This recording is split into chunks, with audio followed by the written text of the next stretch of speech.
So, good morning, everyone. Thanks for having me. Thanks for introduction. It's really great to be here on stage. So, it's about fine-tuning of LLMs and how to use MLOps practices. So, a quick task to you. Imagine you are in a GenAI project, and this time you are fine-tuning a foundation model, pre-trained model, based on your company-specific data, and to achieve the project outcomes.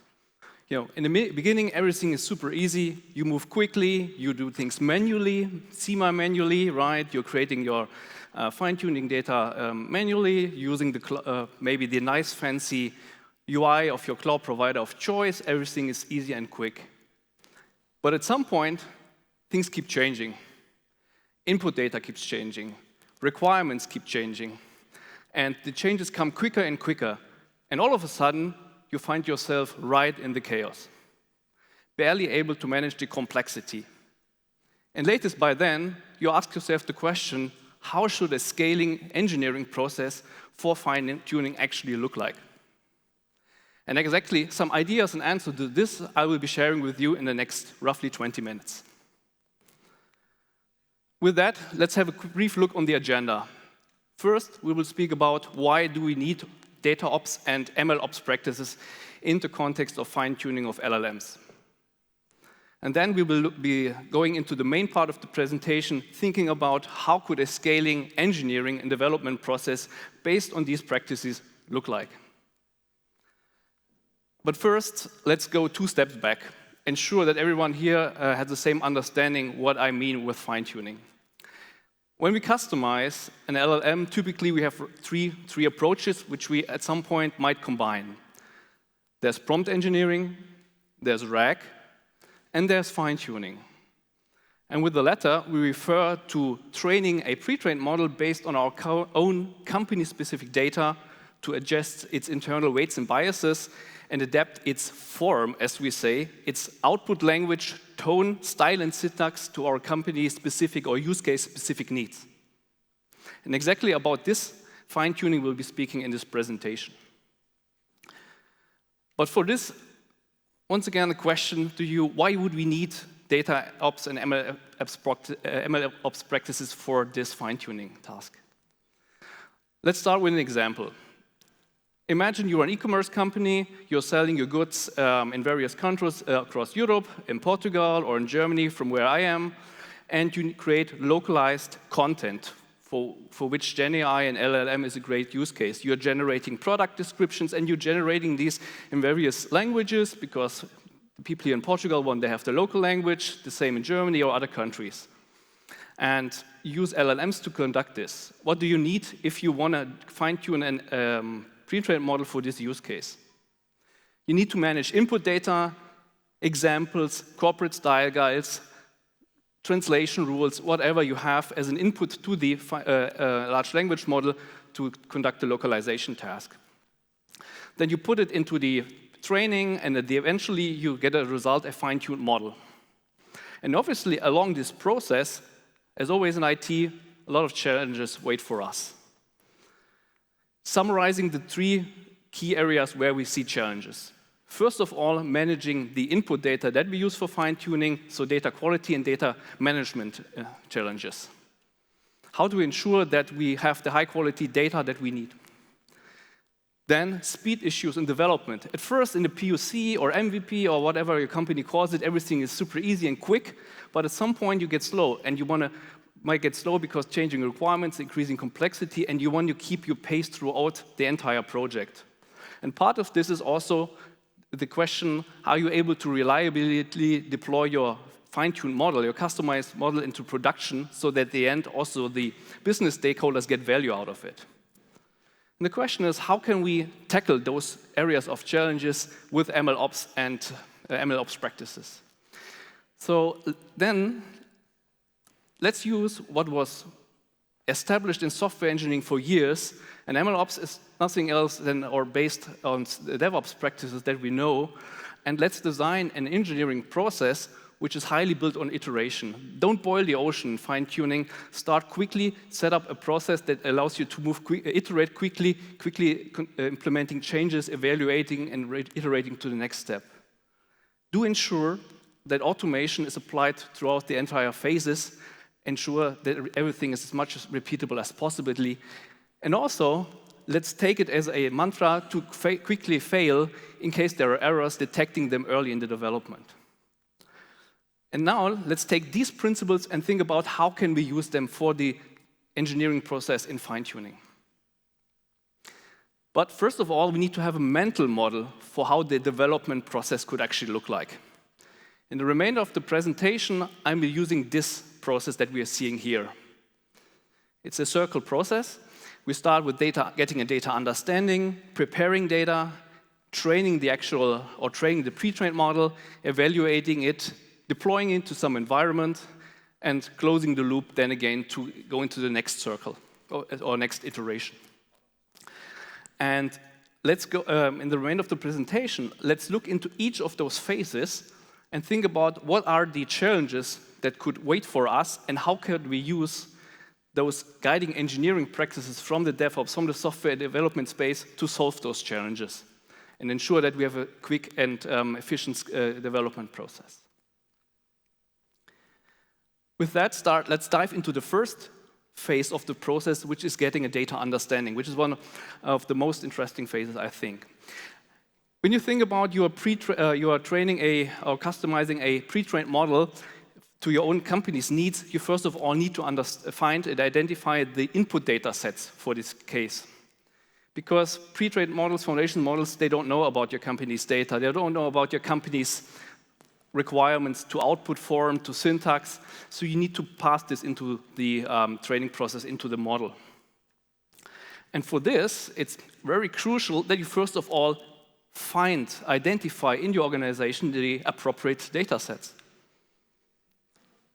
As a machine learning engineer or a data science engineer, ideally, you are autonomously able to identify and retrieve those data sets and assess, are they fit for the purpose of fine-tuning? Sounds easy, but based on my experience, is a big challenge for a lot of organizations. Why? Because they don't have proper metadata management practices in place. They are not tracking the valuable data assets, the valuable data real estate of their company. They might not have a data catalog in place, or they might not properly maintaining the data in the data catalog so that the machine learning engineer goes there and does not find anything proper for the use case. Another challenge that we're seeing, maybe at the later project phase, is that, as said before, input data that you use for fine-tuning is changing. So remember, for fine-tuning, very often, the training sets will be some prompt-response pairs, like the prompt is as follows, and expect a certain inference. In order to craft such a training data set, we need to derive it from some other data sources. And these data sources might be changing because they are an extract from an upstream system. And these extracts can change. The input data can change. What is the consequence? Your data preparation fails because a new column was added, data types were changed, and your data preparation script doesn't expect it. A solution already in the data understanding phase is to version your input data sets to ensure that a certain input data set always matches to a certain data preparation script. And then there's also the question of, or the topic of personal data. In data science, in the fine-tuning, we don't need personal data, and we want to get it out of the data we are working with as soon as possible, anonymize it as soon as possible. As the organizations still in the data science phase, still interacting with data that contains PII and having unnecessary challenges protecting that. So if you put this now in some sort of conceptual diagram, it looks as follows. In our data pipeline, which extracts or in some way stores the input data for fine-tuning on a data lake, we do enforce that the created data sets are tracked in a data catalog and populated into the data catalog with decent metadata so that people can intuitively understand them. In this data pipeline, we identify and remove PII, personal data, as early as possible, and enrich it with the required metadata to ensure self-discoverability. But then we're still not at the point that we're able to start the actual fine-tuning, so we need to craft training sample, validation sample, and test sample from it.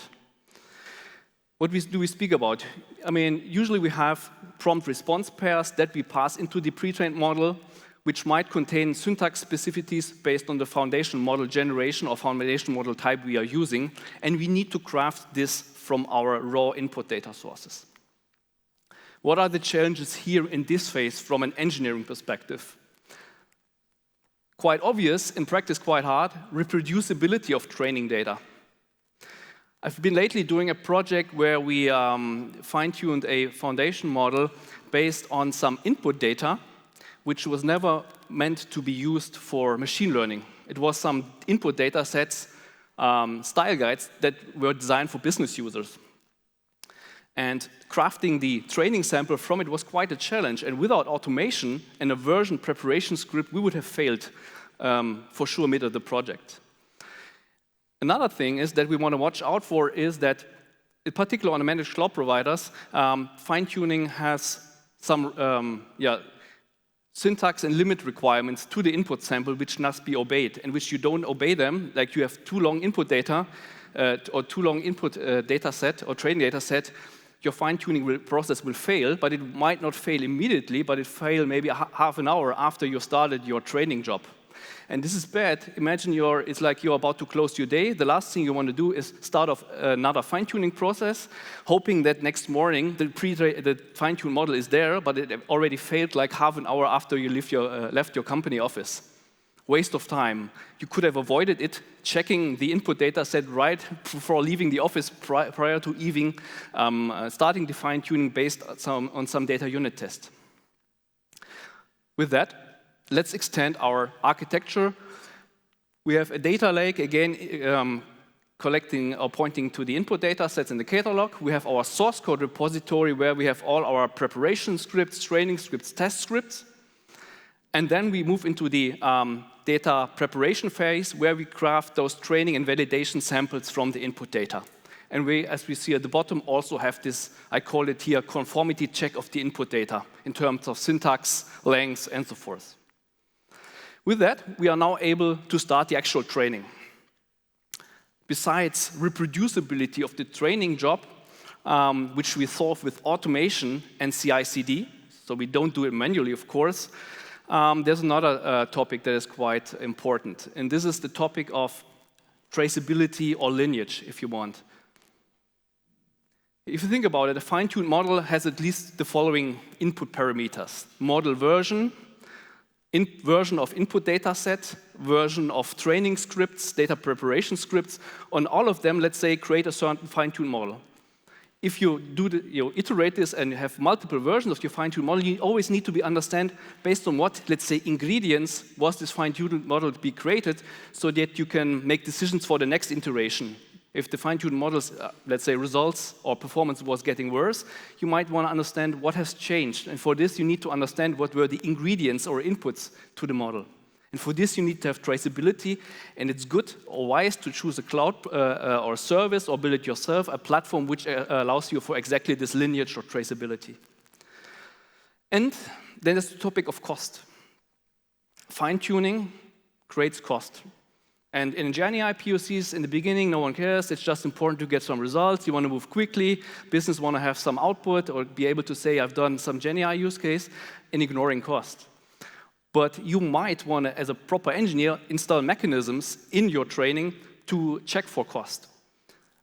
At least have a ballpark figure. And for instance, speaking about managed cloud services that allow for fine-tuning, you can approximate cost based on the length, for instance, of the input data, based on the input tokens, and create a cost estimation.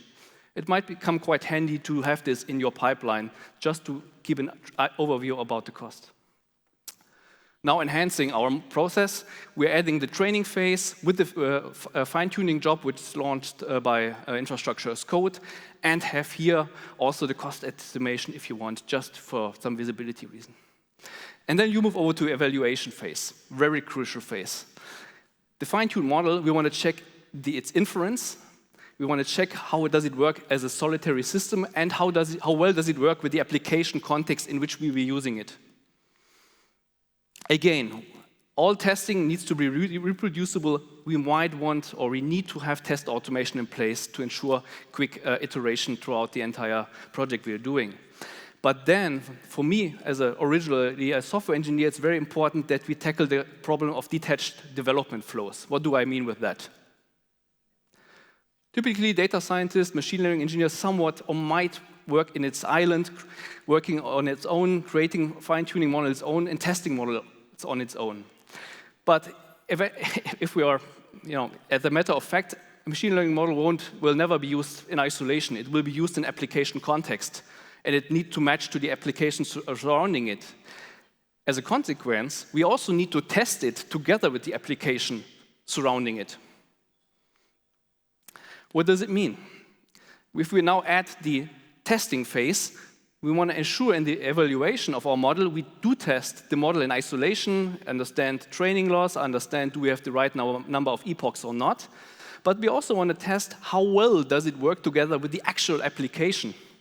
And for this, we want to think about or ensure that we have some sort of integration testing in place where we test the model with the surrounding application, maybe a backend API that will, in the end, in the real world, then call your model.